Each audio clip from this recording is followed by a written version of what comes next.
Today, I begin a new life. Today I shed my old skin, which hath too long suffered the bruises of failure and the wounds of mediocrity. Today, I am born anew, and my birthplace is a vineyard where there is fruit for all. Today I will pluck grapes of wisdom from the tallest and fullest vines in the vineyard, for these were planted by the wisest of my profession who have come before me, generation upon generation. Today I will savor the taste of grapes from these vines, and verily I will swallow the seed of success buried in each, and new life will sprout within me. The career I have chosen is laden with opportunity, yet it is fraught with heartbreak and despair, and the bodies of those who have failed, where they piled one atop another, would cast its shadow down upon all the pyramids of the earth. Yet I will not fail as the others, for in my hands I now hold the charts which will guide me through perilous waters to shores which only yesterday seemed but a dream. Failure will no longer be my payment for my struggle.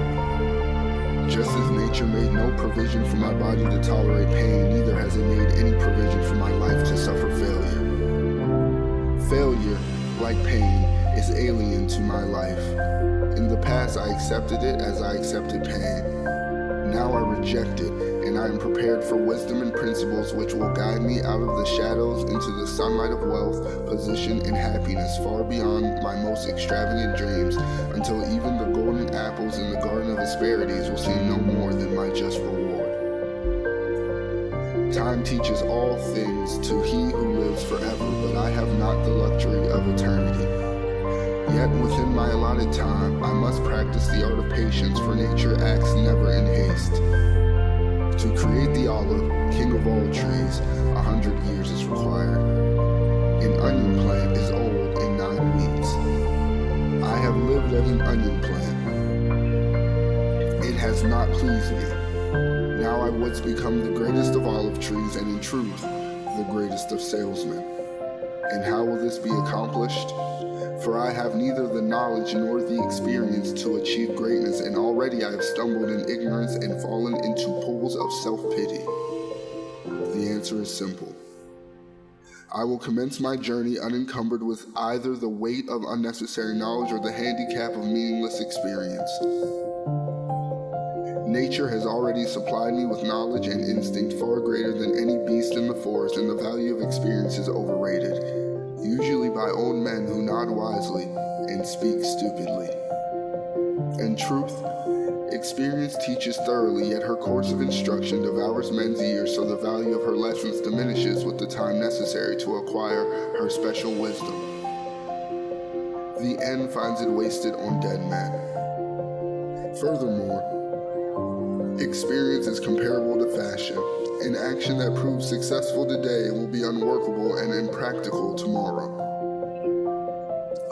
Only principles endure, and these I now possess, for the laws that will lead me to greatness are contained in the words of these scrolls. What they will teach me is more to prevent failure than to gain success, for what is success other than a state of mind? Which two, among 1,000 wise men, will define success in the same words, yet failure is always described in one way. Failure is man's inability to reach his goals in life, whatever they may be. In truth, the only difference between those who have failed and those who have succeeded lies in the difference of their habits. Good habits are the key to all success. Bad habits are the unlocked door to failure. Thus, the first law I will obey, which precedeth all others, is, I will form good habits and become their slave. As a child, I was slave to my impulses. Now I am slave to my habits, as are all grown men. I have surrendered my free will to the years of accumulated habits, and the past deeds of my life have already marked out a path which threatens to imprison my future. My actions are ruled by appetite, passion, prejudice, greed, love, fear, environment, habit, and the worst of these tyrants is habit. Therefore, if I must be a slave to habit, let me be a slave to good habits. My bad habits must be destroyed and new furrows prepared for good seed. I will form good habits and become their slave. And how will I accomplish this difficult feat?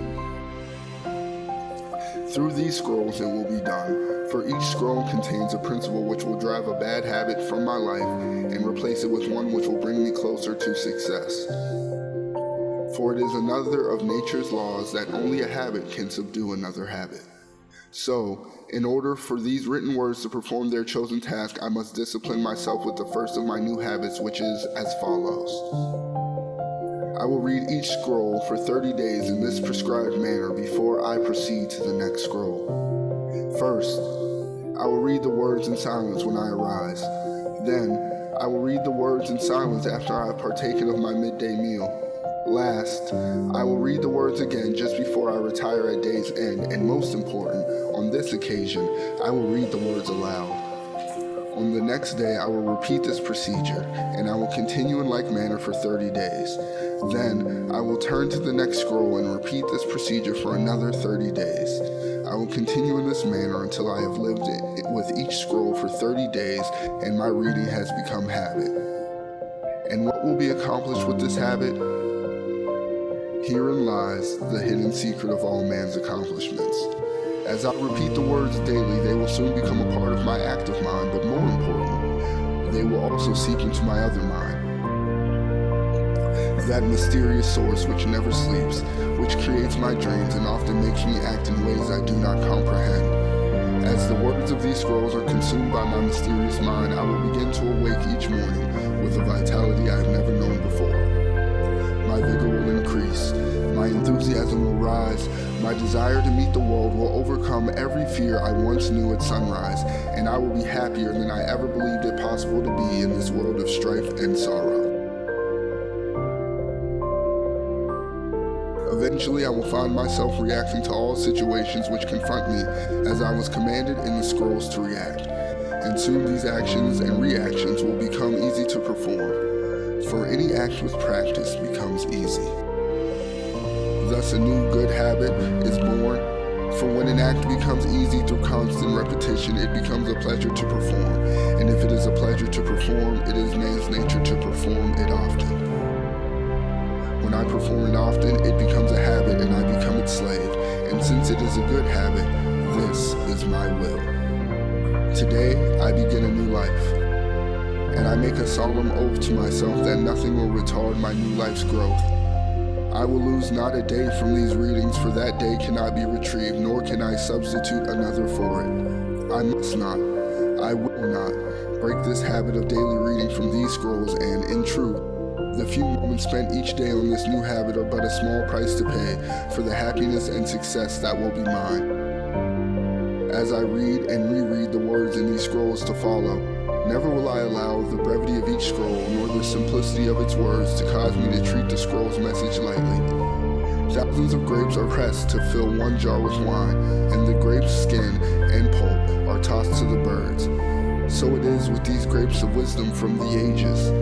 Much has been filtered and tossed to the wind. Only the pure truth lies distilled in the words to come. I will drink as instructed and spill not one drop, and the seeds of success I will swallow. Today my old skin has become as dust. I will walk tall among men and they will know me not, for today I am a new man with a new life.